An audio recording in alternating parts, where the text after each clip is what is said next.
Thank you so much. Hi, I'm Dr. Julia Royston, and welcome to another edition of Live Your Best Life, where I love to bring you people, places, tools, information, and resources to help you live your best life. I have the distinct pleasure, to introduce a young woman to this audience. And so while I'm continually talking, I want you to get your pen, paper, phone, or whatever out so that you can follow her and enjoy her portfolio and enjoy her art literally around the world. That's the beauty of being in an international audience. You can literally enjoy and meet people around the world. So sit back, relax, and enjoy. And let's get started. So, Kayla, go ahead and properly introduce yourself. Tell us where you're from. Give us your social media handles and where people can find your portfolio and hopefully support you. Welcome. Thank you so much. Thank you so much. I just want to first start off by saying that it is a pleasure to be here, and I'm so happy that you had the time to, interview me. My name is Kayla McClain. I am from. Well, I currently teach art at local elementary school called Arthur Dixon Elementary. I've been doing art since about the age of 9. I've done book publishing, and I also co-written one of my books, The First Time I Got Pulled Over and What Happens After Gun Violence.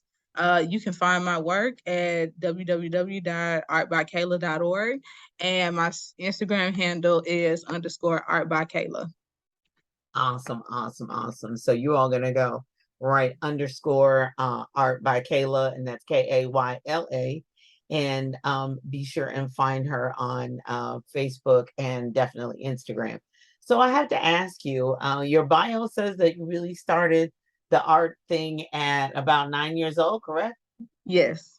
So when did you really first start, realizing, okay, I'm just doodling at 7 or 8 or 9? But when did you really take it seriously? Honestly, I saw a portrait of my mom when I was about 9. I thought it was cute, so I was like, oh, maybe I could try to like imitate this, So I started just like observing the lines and trying to like imitate that on a piece of paper. I showed it to her. She liked it so much. I normally just was doing it on and off when I was younger. And once I didn't have any formal classes until I got to college, until I enrolled in Benedict College. And that's where I was taking studio art classes for about 4 years until I graduated in May of 2017.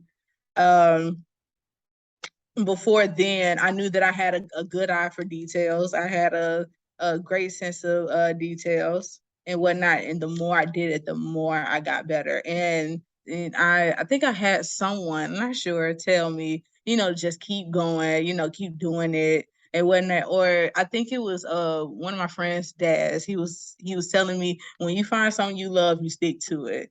And he was telling me that for track and field, but I used that and I applied it for art. And ever since I stayed with it was just something that I was like, okay, I gotta hold on to it and I can't let it go. Um, it's always a stigma when you're doing art, is that it's not something to be taken seriously because you can't make money from it. But the fact of the matter is that you really can. It's about being determined. It's about how much you will. It's like, how far are you willing to go for this? Um, so I think once I got into high school and I started asking myself, what do I want to do for the rest of my life? And I was like, okay, I want to do art. That is what I'm passionate about doing. But the funniest part about it is I didn't have any classes. I was always like self-taught, from like my elementary days until like high school. And that was afterwards I went to college and I pursued that. So I mean, that's like unbelievable because okay, so being a retired educator and you're a current educator. Now where are you located? Chicago? I'm located in Chicago, yes. Chicago. Okay. So, the curriculum and everything may be different in Chicago than it is in Kentucky, but in Kentucky, art is still one of the extracurricular or itinerant areas. So you go to Mhm. computer, you take art, drama, music. They all could be separate, or they could all talk about the same person. PE and the librarian, and then STEM. So those kind of Mhm. 5 areas I've been with for, I don't know, forever, seemingly, especially when the 12 years I was in elementary, we were all a team, the itinerant team. So we Mm. all worked together on scheduling and everything. And for you not to, I guess it's just all depends on the teachers, the city, the curriculum, the emphasis. But I've noticed that there are some phenomenal artists, and not being able to really fully be recognized and really taken to the side and really mentored until almost college. It's just, I know the educational system, so I know it's overworked and overloaded, but Mhm. you missed out on so much, and I guess you didn't because you were passionate about it and going to do it on your own. But what could have happened if some teacher had seen your work and, taken it really to the next level? Yeah. I always felt as if like I could have like I even now as I'm like an educator, I'm in my career. Uh-huh. Um, I know teaching is not the only thing that's going to be under my belt. You know what I'm saying? That's not going to be the only thing that I'm doing in terms of my career because I'm still doing art outside of the school. I'm exhibiting my work for like this for a gala that's coming up in October. Um, I like if I was younger and I had a teacher that's actually saw it, I could have gotten the appropriate skills to like maybe like enhance those to enhance my creative thinking and to really like put forth like that extra effort like early on. But if I was to go back, um I was just, I wouldn't do anything different. Like I feel like Mhm. I did everything that I did. Yeah, you And did, then but my concern is that, oh yeah, you did everything. There was nothing you could have done anymore. My thing is, if you took art in school, being able to look at, and I have, let me tell you, I have no artistic drawing ability at all. I mean, I have zero. I have none. I write books, I write music, I have admin skills, I have a high appreciation for art. I mean, I've been to the Louvre, I've been in Paris, I've been to Musée d'Orsay. I loved it. I was forced to take art appreciation in college. So, and I was like, this is going to be the most boring thing until I got to the impressionist period, and it was like poof, a light bulb went off, and I was like, "Ooh, I love this." So, Chicago Museum of Art had the Monet exhibit came to Chicago, and I got a ticket. I was going, and at the time I worked at Purdue, so I took the train to Chicago for training for something else, and I left early. I left the whole thing early and went to the Museum of Chicago Museum of Art. Had a oh, ball. I had a field day in there. So I have a high appreciation, but my problem is because I'm a gifted vein, I'm always looking for other gifted children. I'm always looking for that thing because I'm one of those people. Yeah, I taught and I gave them all they were supposed to have. And, I came early and sometimes stayed late and did all of that. But, baby, I had a whole life outside of that. So I identify, I agree, and I understand. Having a whole world outside of that is really, really, really vastly important. And so it's the name of the game. It's the name of that industry itself. So how did you become so first off, I gotta ask you before I ask you my next question about education. So who's your favorite artist? oh, I have a many different influences. So I have Lois May Lou Jones. I have Aaron Douglas, Jacob Lawrence, Elizabeth Catlett. For printmaking, Margaret Burroughs, and she founded the DeSable Museum here in Chicago. She also has relationships with the Southside Community Arts Center here in Chicago. Gotcha. And I used to work with some of the people in Southside Community Arts Center. Who else? I think Charles White, he's really good in terms of like printmaking. I've seen his work, studied. I've also studied Jacob Lawrence's Great Migration series. And it was really fantastic. That's for the people who don't know Jacob Lawrence's work. If you've seen the movie Detroit, Yeah. Those are the paintings in the opening scene, the opening credits of the 2017's Detroit. And a lot of people don't know that. So, his Great Migration series, it really documented and captured the migration of the people from South moving up north to Gotcha. cities such as St. Louis, Chicago, New York, and Detroit. You know, Right. and it talks about the segregation and racism they faced even coming from the South, and just the tensions that were boiling over in the North. So that was the premise behind 2017's Detroit. Mm-hmm. Yeah. So honestly, I don't have a favorite artist. I love Lois Maylou Jones's work, but yet when I see printmakers such as Elizabeth Catlett and Margaret Burroughs, I'm also heavily influenced by their work too. Okay, so you have to describe for my international audience. So what's printmaking? What's the difference? I'm thinking of So, oil, I'm thinking of sculpture, I'm thinking of painting, watercolors, I'm thinking of, so printmaking is what? Define. so printmaking is the use of so there's four types of printmaking techniques. There's intaglio, there's oh, okay. So yeah, my class is motion censored. So is intaglio. There is silk screening, which you can use to make designs on t-shirts. Right. There's relief printing, where you use sharp tools to cut into wood or linoleum blocks. And so what you'll do is that you'll cut an image into a surface, Right. whether it's wood, glass, or linoleum or rubber, and then you use ink. You roll ink onto the surface of that image, and you'll place it on paper.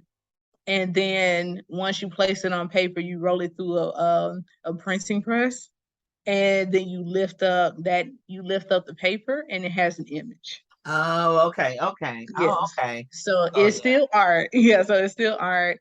Oh And yeah, there's it's big time art and also just highly creative and some skill I don't have, but I highly appreciate it and I will buy it when I see it at art shows and at museums and things of that nature. I mean, it just is what it is.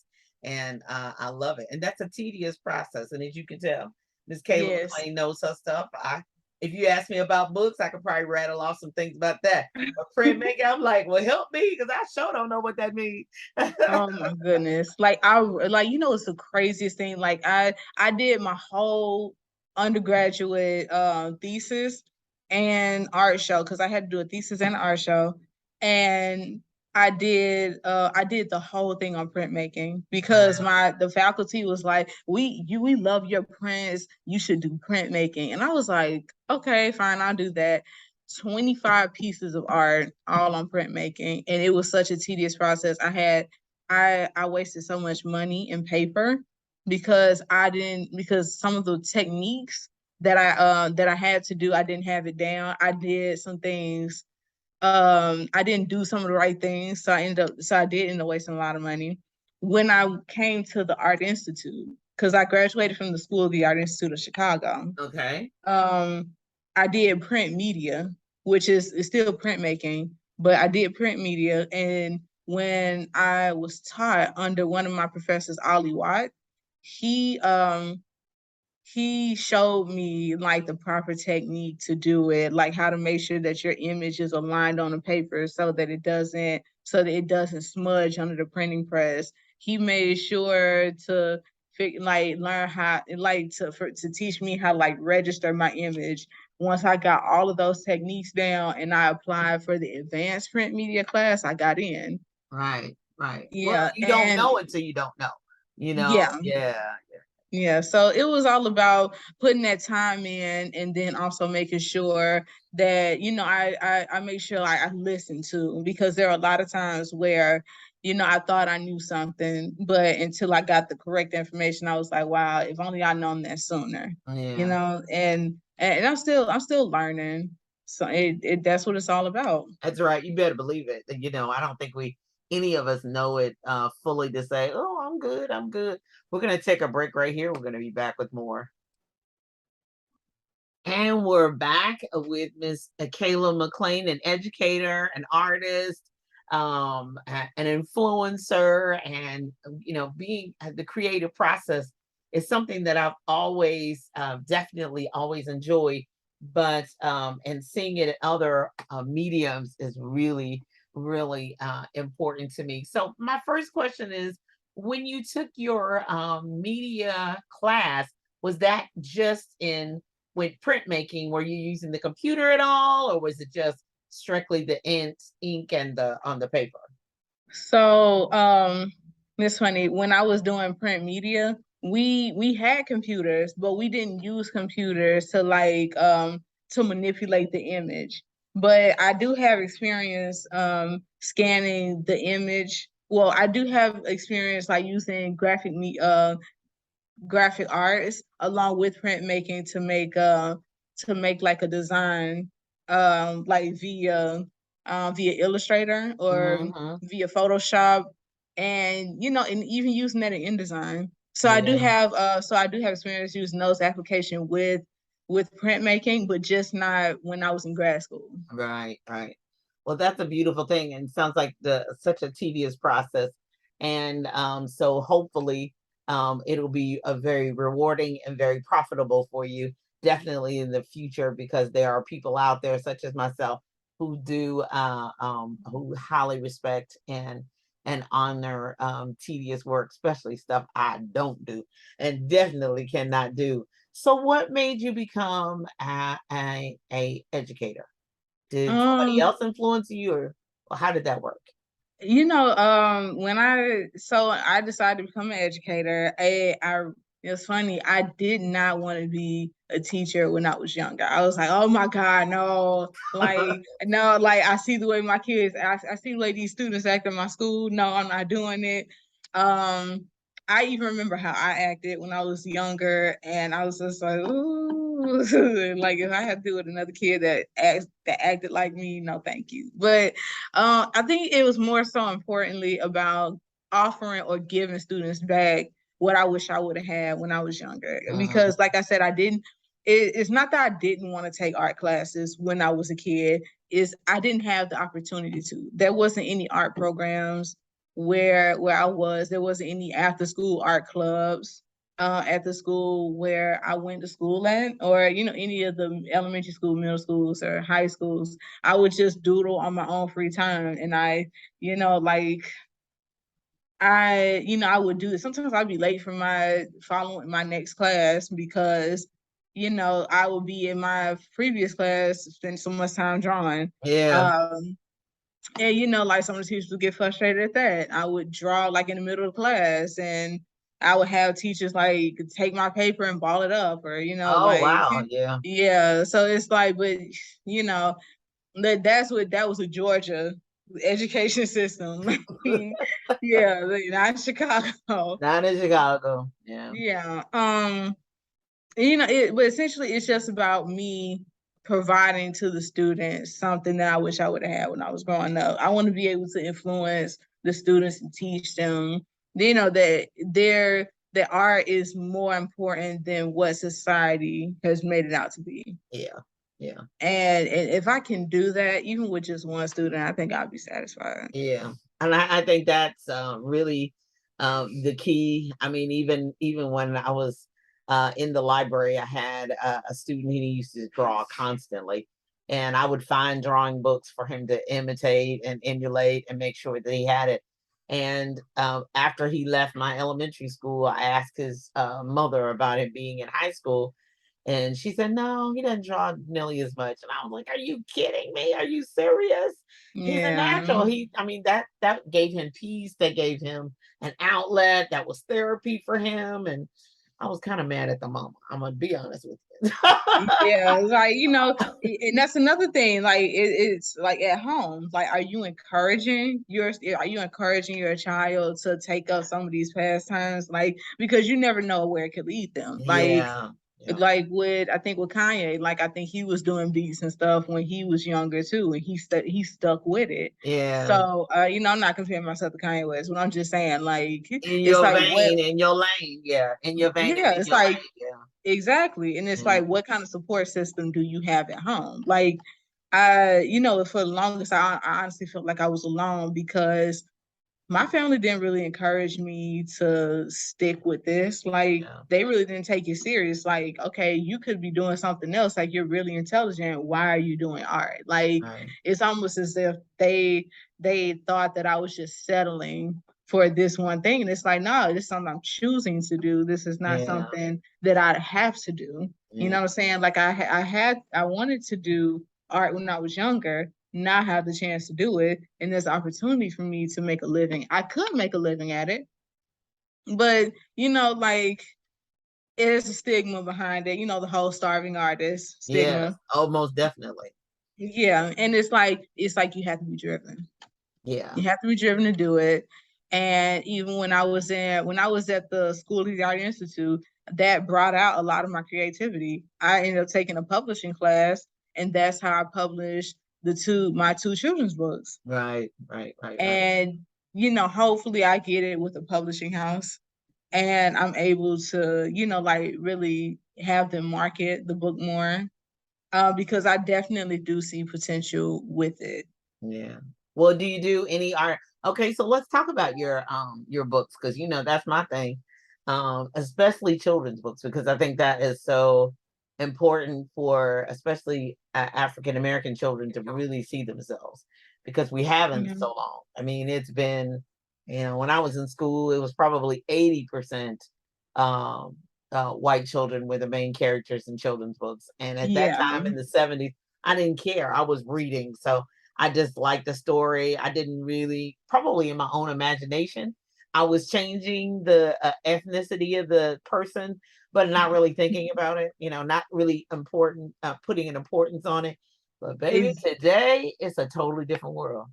exactly, like representation is totally important because I remember being younger, like there weren't that many black Barbie dolls out there. No, There wasn't that many black models. There weren't no, really, black children's books, like you just said. And so it's like little black girls want to see people with their hair texture, with yeah, their skin complexion, yeah, or else they're gonna start asking, okay, why isn't my hair this straight, or why isn't my features right, like the standards of beauty. You know what I'm saying? yeah, Why am I not pretty? right, Like I never want my daughter to grow up and be like, or I don't want to have a daughter to grow up and be like, I'm not pretty yeah. because look at her, you know?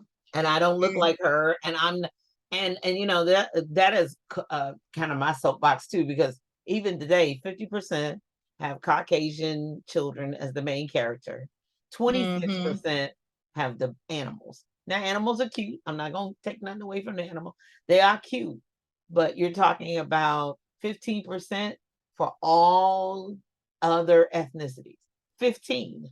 So the animal is more important than other ethnicity or ethnic children, diverse children. So that puts to me, after I thought about it, and definitely after I was away from the school system, I started thinking, well, there's a little girl with who's biracial or who's um, dark skin or who's brown skin or light skin with Mm-hmm. freckles, with red hair, with curls, with nappy hair, with straight hair, with curly hair, with all different kinds of hair that does not see themselves.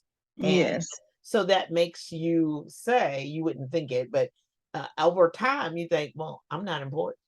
They didn't think enough of me to draw me to look like me. It's something Mm-hmm. that I can hold on to the book, and actually when I open it, I see myself. I Yeah. see me. I see me. So, so tell us about your books, because I'm always introduced new children's books, especially to people. So tell me about the two you did. So, my book, the first book that I co-wrote, I wrote it with another friend of mine. Uh, my book is called The First Time I Got Pulled Over, and it is about a father and a son that is racially profiled by police for the first time. The father, the story starts off. The first page is blue and red. The police sirens. Father and the son are driving in the neighborhood. Is it's kind of like a nice neighborhood. And all of a sudden they're just pulled over. And the officer doesn't tell them why they're being pulled over. They're just pulled over as for license and registration. Um, Now, after the ordeal is over, the son is asking the father, okay, so why did we get pulled over? Mm-hmm. And, the father is struggling with how, like, okay, how do you talk to a child about what just happened? Mm-hmm. Because there was no logical explanation. Right. So now he's in the car, he's trying to talk to the son. The son is not letting it go. Kids are very curious, they're very inquisitive, they have questions. So when their questions are not met, they're going to continue to ask those questions. That's basically like the premise of the story. That's the background for it. It's something that's not really said out loud, like racially profiling, but it's exactly what's implied throughout the book. Yeah. Yes. And I had a second book. The first, What Happens After Gun Violence. I wrote that book, and I had someone illustrate the images. The same illustrator for the first book is the same illustrator for the second book. Okay, so Her is name it is talking Kayla about the Thomas. grief process after that? Is it Oh, the grief yeah. process, or what's the premise? Are we just talking about murder by a gun, or is there a process for grief? So the What Happens After Gun Violence. Um, so the story starts off, a teacher, she finds out that her student was killed through a random shooting, and this is her first time experiencing gun violence. Um, so she so she talks to her students about what happened, and so they're going through the grieving process. Okay. And because these conversations are not really had, you have the, oh, so and so was shot by law enforcement, somebody is Right. shot, by somebody in their community. But what is the conversation that happens afterwards? Yeah. So when I was writing the book, I was asking, okay, so what would be the most appropriate title for this? Like, why am I writing this book to begin with? And I asked the question. I said, oh, so when I was thinking about it, this would be the perfect title because that's how the conversation, because I'm posing the question, what happens after gun violence? Right. Right. Right. Right. And that's a real Yes. place. I mean, and so is the age group for yours middle and high, or is it elementary and middle? For the first book, I would say it would be ages 8 and up. Okay. And for the second book, I would say it's more middle school, high school. Yeah. Yeah. And it's scary to say that, but the kids in my elementary school, they were like, when we got on the bus, there was blood on the sidewalk. I mean, they used to say it, there's blood on the sidewalk, and we saw where Um, it was, and Miss Russell, we saw. I'm like, I can't play it off like they didn't see it, because they did see it. And so I'm like, okay, oh my gosh, that's so horrible, but let's try to have a good day. You just try to keep moving along so that they keep pretty stable for the rest of the day. But for those listening, that's a real place, especially in the Chicago area, in most major cities, especially in the US and probably literally around the world. But in most US mhm. cities, major US cities, that's a real place, and real things happen to real children every single solitary day. So even though some of you may think, oh, that's too adult conversation to have, Really, it's not, because they see Yeah. it every day. I mean, I wish I could say, let's shelter them, let's protect them. I wish I could, and only let them out to go to school and eat and go to bed, whatever. And only if they get to go somewhere fun. But, I wish I could protect the kids from all kinds of Yeah. craziness going on in the world. But that's a real place. And it definitely impacts your classroom, doesn't it? Yes. Because you've got kids who knows somebody, or who knows somebody who just went to jail, or who knows somebody's daddy who had that happen. So it's a real thing in a real place. Oh my goodness. I remember over the summer, and just to piggyback off what you said, like over the summer, I also was teaching art to K through eighth graders. And I had my kinder first and kindergarten because they merged two classes together. Right. So it was kinder first, and I asked a simple question like, "How's everybody's day?"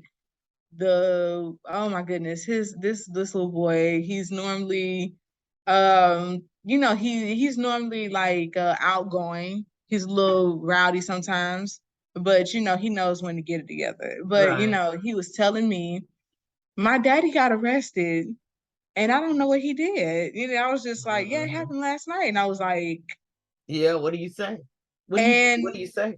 and I had other interns in the room because they're looking at me like, okay, and it's like, what do you say Yes. when it tells you that? Yes. And I was like, wow. And his sister was in there too, and she was looking at me, and I was like, okay, I guess he's not lying. You know what I'm saying? And I'm No. not saying, Yeah. yeah, because Yeah. Because people sometimes, people transfer something that happened on TV. Daddy didn't get arrested. That was on television last night. But then there's a yeah, lot of time in my school, Title One school. No, no, no, no, no, no. It happened yeah. and they know it. My daddy went to jail. I'm like, Oh oh, my I'm so goodness. sorry to hear that. I mean, that's where we have to go. And And it it was just like, sometimes adults do stuff, but that doesn't mean that they're necessarily a bad person. yes, yes, And like, and I'm pretty sure it's gonna be. And I was kept telling, I said, I'm pretty sure it's gonna be okay. yeah, They probably just have to sort it out and figure it out. yeah. And it was just like, but I was definitely shocked because I was like, I didn't think he would actually, Say it, express yeah. that with Well, me. he's upset. I mean, at that moment, he's upset. That's the first thing. They're gonna be honest with you and tell you, I'm not doing, so he's like, I'm not okay. I'm not doing okay. Mm. So, being able to express it through art is really going to be a coping mechanism and a way out for him. You know what I'm saying? He did, yeah, thank you so much. It's like, but he has really good art skills. I had him do like this overlapping circles design project where they trace circles on their paper, Right? and you color in the positive and negative spaces within the image. He made something that was really good and really detailed. I was like, wow, like, and he was Uh-huh. very focused, and I was like, oh my goodness, he's like it Yeah, was he's just, got to express himself. yeah, I was like, it was Yeah. very good to see something like that because I really didn't know, didn't know like that he was really artistic Yes. like that. Yeah. So if he's real creative like that, that is a Yes. phenomenal thing, such that, that is going to be his therapy. That's going to be his outlet. That's going to be a way he copes with whatever, no matter if daddy gets out of jail next month or he has got to go away for 10 years. That's going to be a part of his coping mechanism for handling life, period, the good and the bad of it. So I'm glad that they have a teacher such as you who can show them, tell them, and encourage them. So, last question. So, what's next for you? Continuing teaching, because I can tell you teaching art during the summer and then teaching it during the school year, lady. Yeah, because I had just graduated from the University of Chicago. I just got my second master's. Congratulations. So I was like, if I can get experience before going into an actual school and doing art, then I will definitely take it. And I like the opportunity to do it. I had so many compliments. They liked the textile designs that I did with students. They liked the paintings that the students did. I had them do something such as Picasso portraits, and I Oh, had them wow. relate that to African masks that they did earlier, like in the previous weeks. I had certain students do abstract paintings, tape art, abstract paintings in the form of tape art. Um, So they use so different color tape? no. So what tape art is that they make a design on the canvas using tape, Yeah. and then once they paint on it, they rip the tape off. And the tape is like the empty space. So basically, I'll show you an example. So I did an abstract painting. No, I did a mural in this class, and this is how it looks. Uh-huh. I did the design by putting tape all across this space, Right. painting different colors in the Okay. painting So different kind of colors like in what the, you do at the house. So for those yeah. of you listening, kind of like what you do at your house if you wanted to design on the walls, something I could not do, and I would have to pay somebody pay somebody to do it. But I bet that was interesting. So you got all kinds of designs. Yes. Yeah. Mm, yeah, so I did a lot with the students. I wanted to incorporate that into here what I'm doing now. I want to teach them about African art. I want to teach them more, just like short term, like teach them more about African art, art appreciation, and be able to use art and incorporate that into different subjects. With in terms of my life moving forward, I want to continue doing art outside of Mhm. school, Mhm. painting, doing more paintings, doing more art events, more galas, art auctions. I sold 2 paintings last year at an art auction for almost 1,000. Wow. Yes. And half of the proceeds they went to the Healing Academy, which is here in Chicago.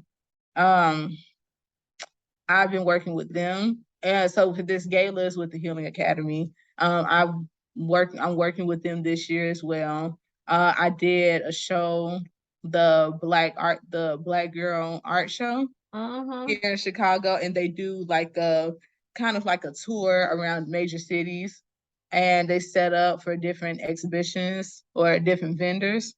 I want to do that again if they ever come back to Chicago. It might be next year in 2023. Who knows? Hopefully by then I'll be ready. Yeah. And You'll be ready. yes, yeah. I just see, and that's the thing. I gotta keep saying it. So Yeah, it's you'll be about ready. You'll be ready. yeah. So moving forward, I'm trying to work on my mental health. I want to work on because that was majority of this year, focusing on my mental health, making sure that I'm in a better place and being there for me, taking time out for me because at the end of the day, I know I only have me. Yeah.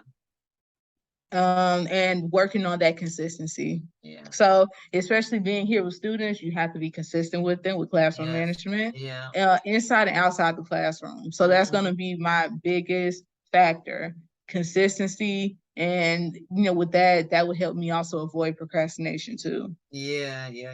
You gotta avoid that. Well, I'm super excited about all what you're doing. And if I can help in any way, please reach out to me and let me know any other upcoming events. Please sure and find Miss Kayla McClain. That is 2 C's, McClain.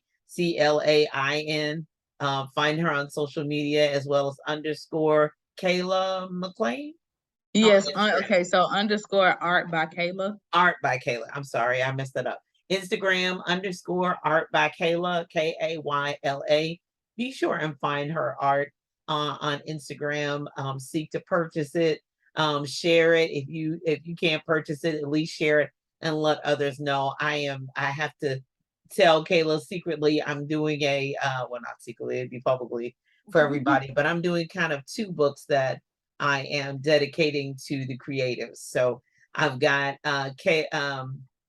Jalen, the creative. So she's a girl. If you looked at her, you would think she'd be, she might be biracial. So I'm gonna let the ethnicity just be real fluid so everybody can see what they want to see. And then, but I really want to spotlight that, she comes from a very creative family. So her dad's in the graphic artist, and her mom's a sculptor and a musician, or dad.